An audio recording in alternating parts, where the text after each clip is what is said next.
우리 주위에 계신 성도님들과 함께 반갑게 인사 나누시겠습니다. 만나서 반갑습니다.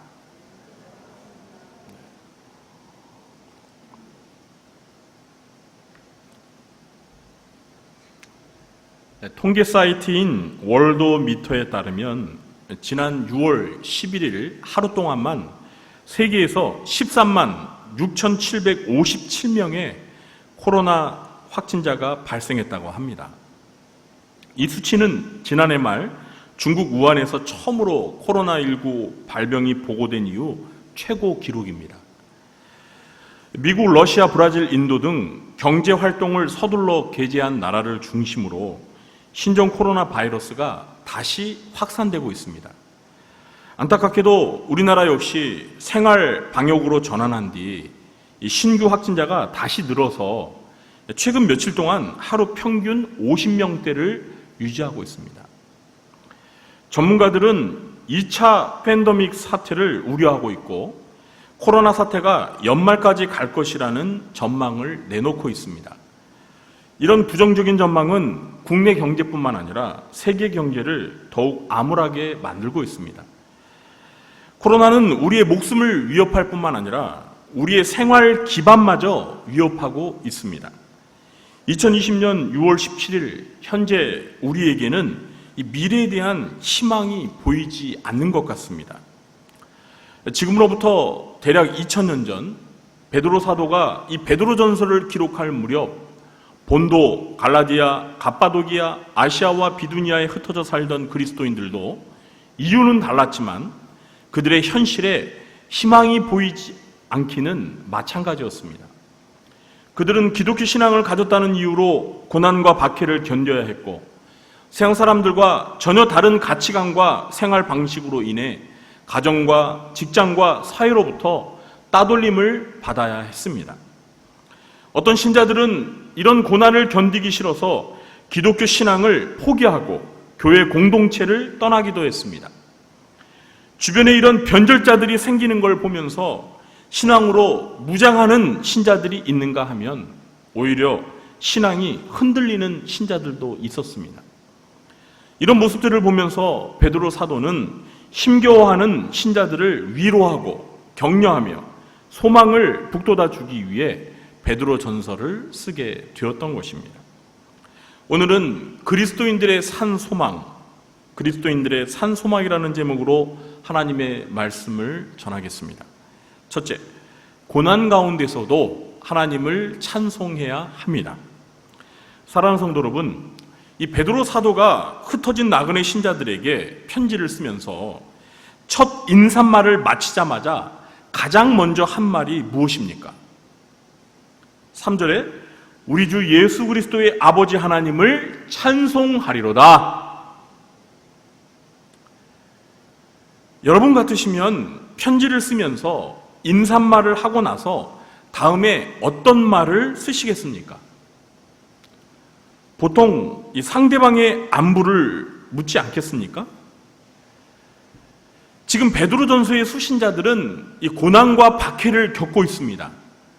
이런 상황에서 편지를 쓰는 거니까 저 같으면 이렇게 썼을 것 같아요. 성도 여러분 모두 잘 계십니까? 고난과 박해가 점점 심해지고 있는데 얼마나 힘드십니까? 저는 날마다 여러분들을 위해 하나님께 기도하고 있습니다.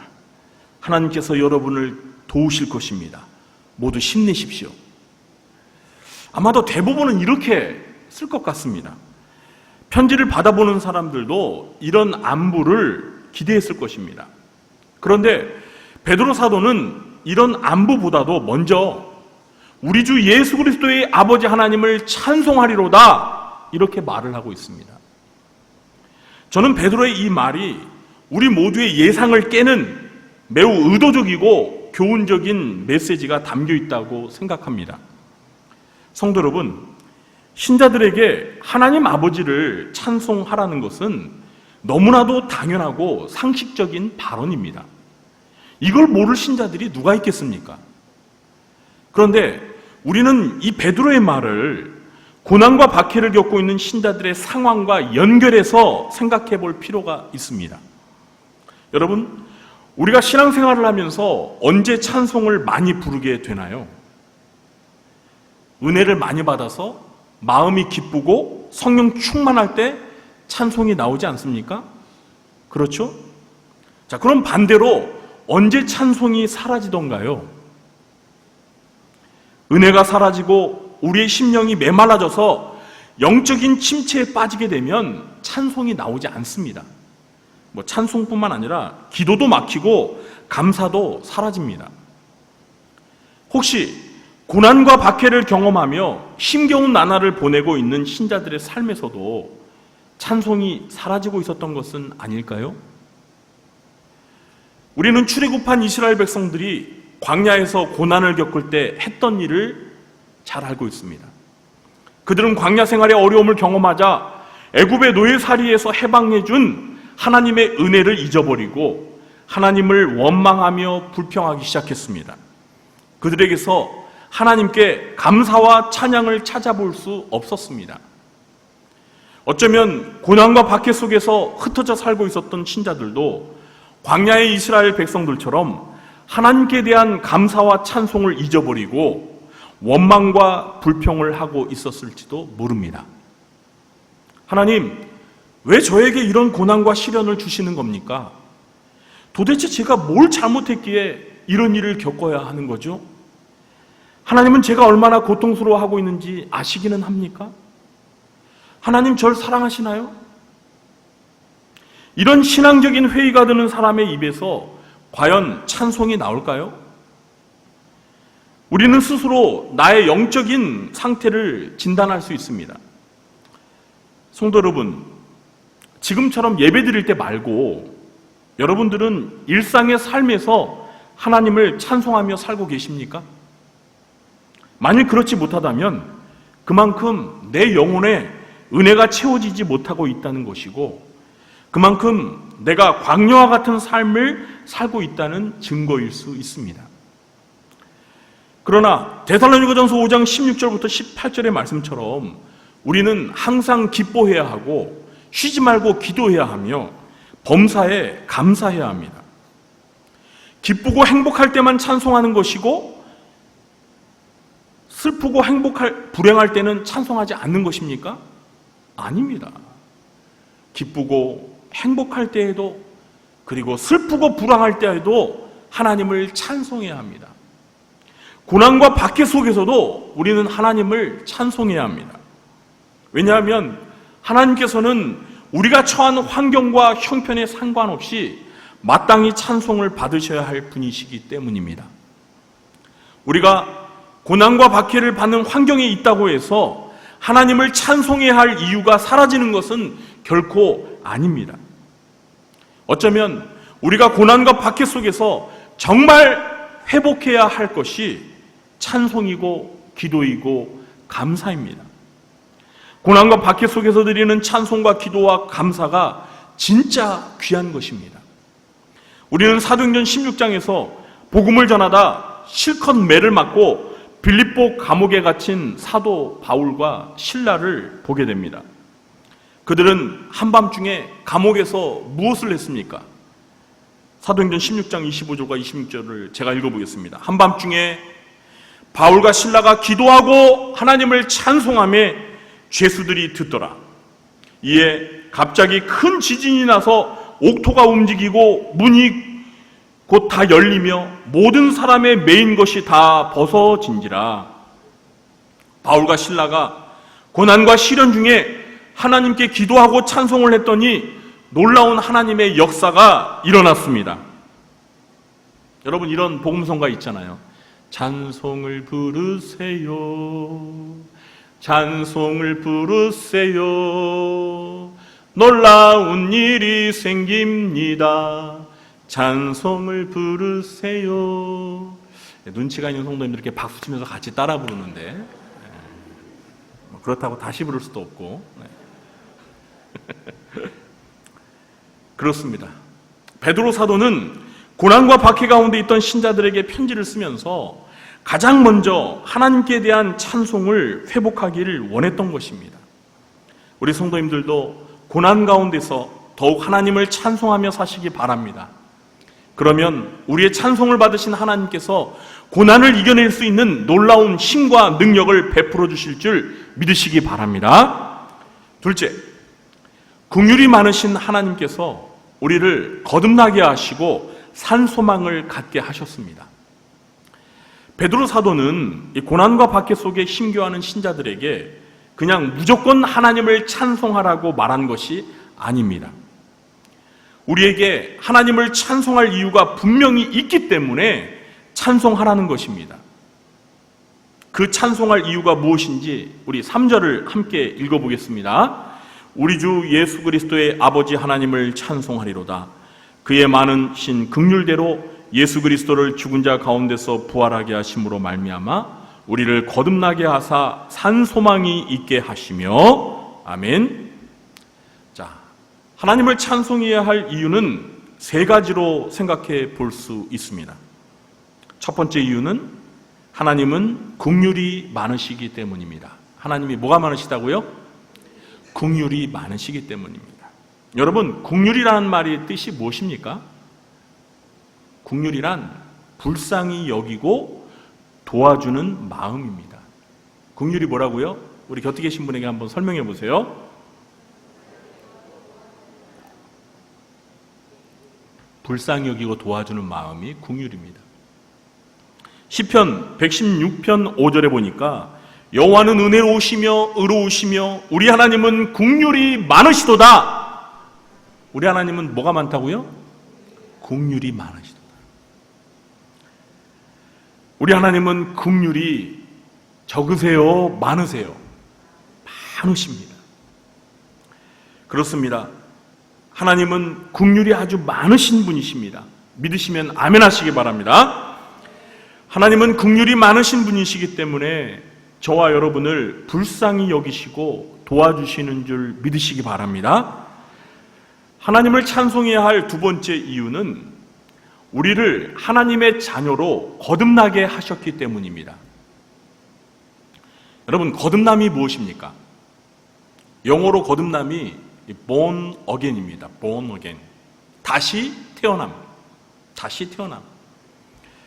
이 거듭남을 한자어로 중생이라고 하기도 합니다. 그러니까 거듭남과 중생 같은 거예요. born again. 다시 태어난다는 거죠.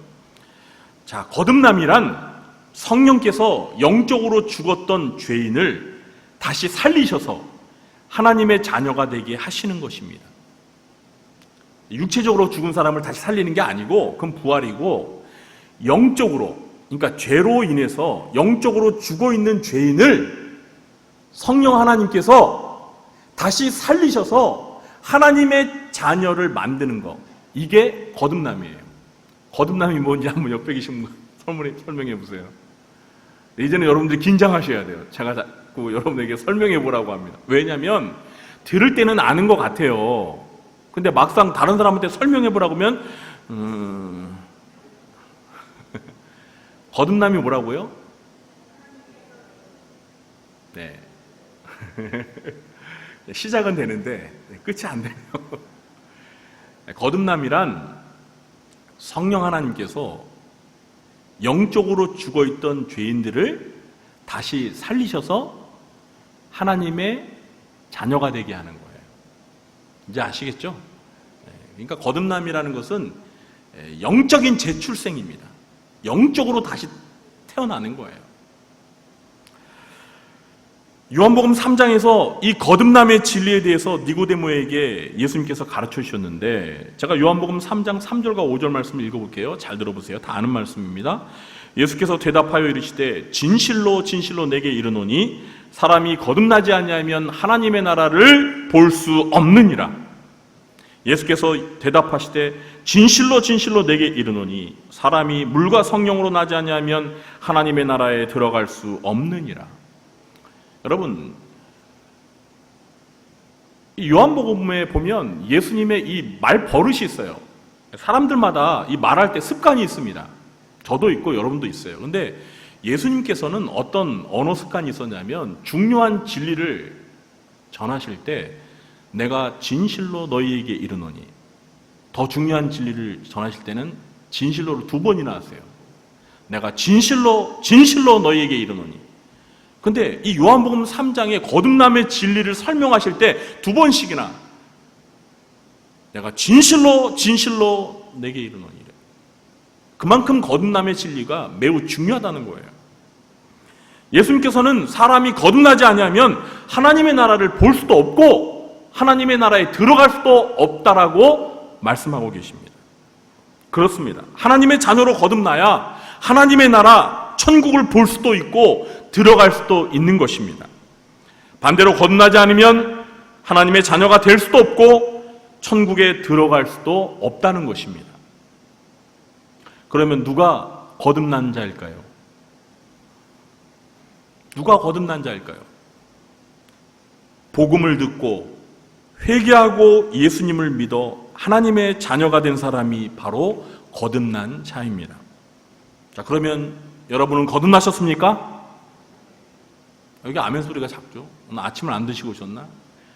여러분, 저도 아침 안 먹습니다. 요즘에 제가 간헐적 단식을 하고 있기 때문에 아침을 안 먹지만 저는 이렇게 크게, 물론 마이크 소리니까 큰 거죠. 다시 여쭙겠습니다. 여러분은 거듭나셨습니까? 아멘.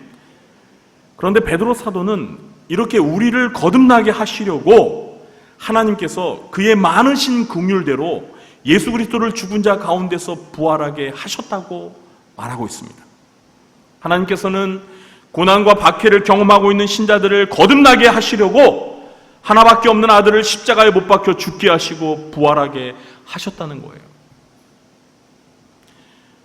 그리고 이렇게 하실 수 있었던 것은 하나님께서 긍휼이 많으신 분이시기 때문이라는 겁니다.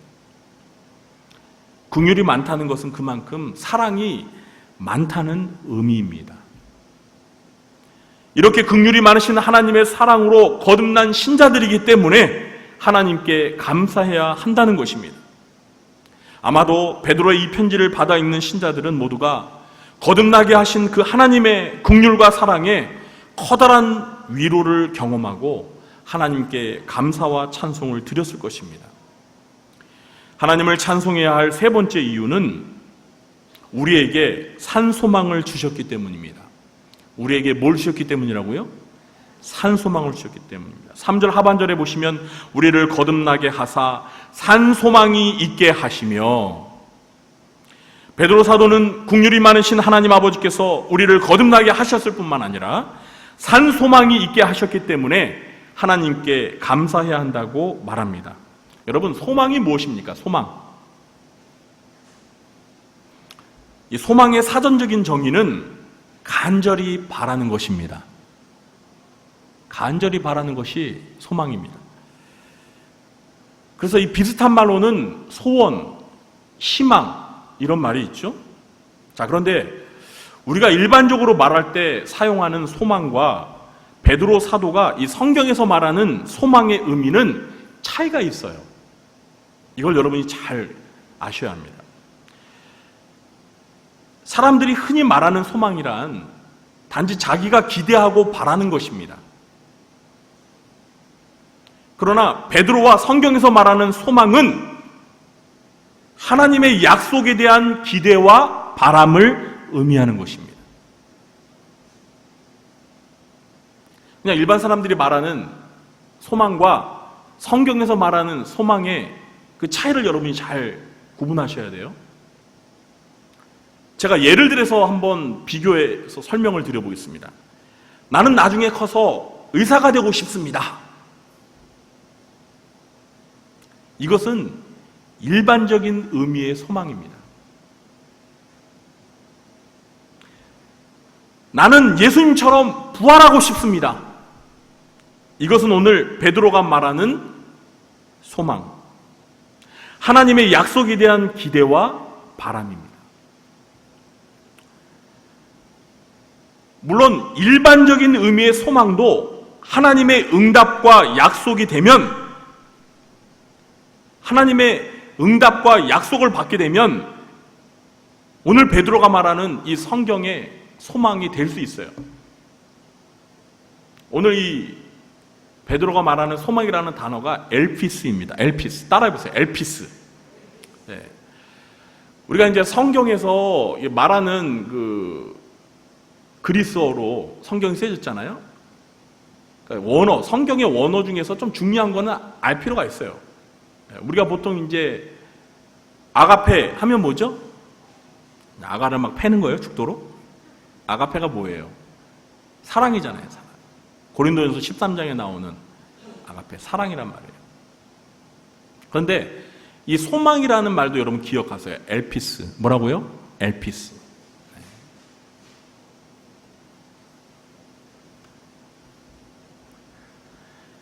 자, 일반적인 의미의 소망이 하나님의 응답과 약속을 받으면 성경이 말하는 엘피스가 될 수 있습니다. 이게 무슨 말이냐면, 나는 나중에 커서 의사가 되고 싶습니다 라고 이렇게 개인적인 소망을 가졌는데 하나님께서 내가 너를 꼭 의사가 되도록 해주겠다라고 약속을 해주시면 그 순간 그것은 엘피스가 되는 거예요. 제 말이 이해가 되세요? 여러분, 저는 13살 때 하나님 앞에 목사가 되겠다는 서원을 했습니다. 13살 때 저에게 목사는 저 개인의 미래의 소망이기도 했지만 제 마음속에 하나님이 심어주신 약속이기도 했어요. 그래서 저는 제가 커서 목사가 될 거라는 걸 믿었습니다. 왜? 하나님께서 저에게 주신 마음이었고 하나님의 약속이었기 때문입니다. 이해가 되세요? 자, 여기에서 일반적인 의미의 소망과 성경이 말하는 엘피스, 소망의 중요한 차이점을 알려드리겠습니다. 여러분 이걸 잘 구분해서 아시기 바랍니다. 개인적인 소망은 그것이 미래에 이루어질 수도 있고 이루어지지 않을 수도 있습니다. 장담할 수 없어요. 우리가 그냥 개인적으로 가지고 있는 그 소망은요, 미래에 이루어질 수도 있고 이루어지지 않을 수도 있어요. 누구도 장담할 수 없어요. 어떤 아이가 나는 장차 대통령이 되고 싶은 소망을 가지고 있습니다. 대통령이 될 수도 있지만 안 될 수도 있습니다. 어쩌면 안 될 경우가 훨씬 많습니다. 그죠? 그러나 하나님의 약속에 대한 기대와 소망은 반드시 이루어진다는 것이 특징이에요. 할렐루야. 나는 예수님처럼 부활하고 싶습니다. 제가 아까 예를 들었죠? 여러분, 부활은 하나님의 약속입니다. 맞습니까? 물론 예수님처럼 죽은 지 3일 만에 다시 부활하는 이런 일은 일어나지 않습니다. 성경에서 말하는 부활에 대한 약속은 우리의 죽은 몸이 예수님이 재림하실 때 부활한다는 약속입니다. 이 소망은 하나님의 약속에 근거하고 있기 때문에 반드시 이루어집니다. 제 말이 맞습니까? 아멘. 그래서 성경에서 말하는 소망은 우리가 믿음의 확신을 가질 수가 있는 것입니다. 이렇게 하나님의 약속에 근거한 기대와 소망은 반드시 이루어지는 소망이기 때문에 베드로는 뭐라고 표현했어요? 산소망이라고 표현했어요. 산소망. A living hope. 살아있는 소망이다 이 말이에요. 하나님의 약속에 대한 우리의 기대와 소망은 반드시 이루어지는 소망이기 때문에 산소망이라는 거예요. 세상 사람들 중에는 이루어지지 않는, 이루어질 수 없는 헛된 소망을 따라 사는 사람들이 많습니다. 그러나 하나님께서는 우리 그리스도인들에게 이루어질 수 없는, 이루어지지 않는 죽은 소망, 헛된 소망을 주시지 않으셨습니다. 하나님께서는 반드시 이루어지는 산소망을 주신 줄 믿으시기 바랍니다. 그렇기에 베드로전서를 받아본 신자들은 현재의 고난 속에서도 미래에 대한 산소망을 붙들고 하나님께 찬송할 수 있었을 것입니다. 저와 여러분도 우리에게 산소망을 주신 하나님께 감사하며 찬송하며 사시길 예수님의 이름으로 축원합니다. 셋째, 그리스도인의 산소망은 썩지 않고 더럽지 않고 쇠하지 않는 하늘의 유업을 잇는 것입니다. 베드로 사도는 4절에서 하나님께서 우리 신자들에게 주신 산소망의 구체적인 예를 제시하고 있는데요, 우리 4절 말씀을 함께 읽어보겠습니다. 썩지 않고 더럽지 않고 쇠하지 아니하는 유업을 있게 하시나니 곧 너희를 위하여 하늘에 간직하신 것이라. 아멘. 자, 베드로가 말하는 산소망의 구체적인 예가 무엇입니까? 한마디로 하나님께서 신자들을 위하여 하늘에 간직하신 유업입니다. 여러분, 유업이 뭐예요? 유업이란 자녀가 부모로부터 상속받는 유산을 가리킵니다. 하나님 아버지께서 자녀들인 우리 신자들을 위해 하늘에 간직하신 유업이란 바로 영원한 하늘 나라를 의미하는 것입니다. 베드로는 이 영원한 천국이야말로 하나님의 약속에 근거한 산 소망이기 때문에 썩지 않고 더럽지 않고 쇠하지 아니하는 유업이라고 말하고 있습니다.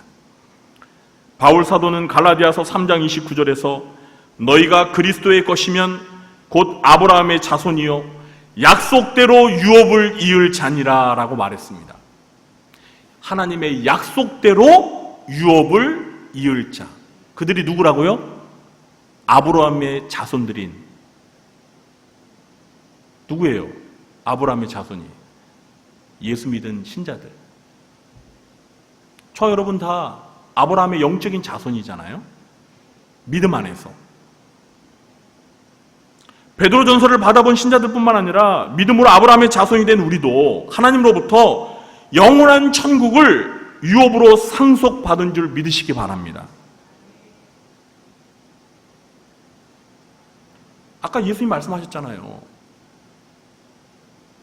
성령으로 거듭나지 아니하면 하나님 나라를 볼 수도 없고 들어갈 수도 없다. 바꿔 말하면 뭐예요? 성령으로 거듭난 자는 하나님의 나라에 들어간다는 거예요. 이게 하나님의 약속이에요. 그러므로 예수 믿고 하나님의 자녀가 된 자들은 아버지 되신 하나님으로부터 저 영원한 하늘나라를 유업으로 상속받게 되는 것입니다. 베드로 사도는 고난과 박해 속에서 순교의 죽음까지도 각오해야 할 신자들에게 영원한 천국에 대한 산 소망이 있음을 알고 하나님께 찬송할 수 있도록 위로와 격려를 하고 있습니다. 여러분, 초대교회 신자들이 그 네로 황제 때 박해를 받으면서 어떻게 순교를 당한 줄 아시죠? 우리 꾸어바디스 다 영화 봤잖아요. 그 로마의 원형 경기장에서 성도들이 어떻게 순교를 당했어요? 사자한테 뜯기면서 사자밥이 되어가면서 죽었습니다. 십자가에 못 박혀서 화형을 당하면서 죽어갔어요. 바울 사도는 단두대에서 목이 잘려서 죽었습니다. 여러분, 세상 사람들이 그 초대교회 성도들, 죽어가는 성도들 보면서 얼마나 비웃었겠습니까? 저 저주받은 인간들. 얼마나 불쌍하게 보여요. 그러나 여러분, 그들이 사자한테 뜯기면서 십자가에 못 박혀서 불에 타 화형을 당하면서 단두대에서 목이 잘리면서도 그들의 얼굴에서는 빛이 났어요. 왜요? 그들은 죽음 다음에 저 영원한 하늘나라, 천국을 하나님 아버지로부터 상속받을 것이라는 소망이 있기 때문이었습니다. 여러분 믿으십니까? 그런 소망이 있는 자들은 죽음 앞에서도 두려워하지 않습니다. 영원한 산 소망이 있기 때문에 죽음을 두려워하지 않는 것입니다. 우리 성도님들도 삶이 지치고 힘들 때마다 영원한 천국을 산 소망으로 주신 하나님 아버지께 감사하며 사시길 예수님의 이름으로 축원합니다. 이제 말씀을 맺겠습니다. 베드로 사도는 고난과 박해 속에서 힘겨워하며 어느새 찬송을 잃어버린 신자들에게 하나님을 찬송해야 할 이유를 가르쳐주고 있습니다. 고난 속에서도 우리가 찬송해야 할 이유가 무엇일까요? 하나님은 긍휼이 많으셔서 예수 그리스도의 죽음과 부활을 통해 우리를 거듭나게 해주시고 산소망을 갖게 하셨으며 영원한 천국을 유업으로 상속받게 해주셨기 때문입니다. 베드로가 보낸 이 편지 속에서 초대교회 신자들은 하나님께서 우리 신자들에게 주신 산 소망으로 인해 커다란 위로를 받고 다시 하나님께 대한 찬송과 감사를 회복할 수 있었습니다. 코로나 사태로 내일의 희망이 보이지 않는 암담한 현실 속에서 우리 성도님들도 오늘 말씀을 마음에 새기면서 우리에게 산소망을 주신 하나님께 감사와 찬송을 드리며 사시길 예수님의 이름으로 축원합니다.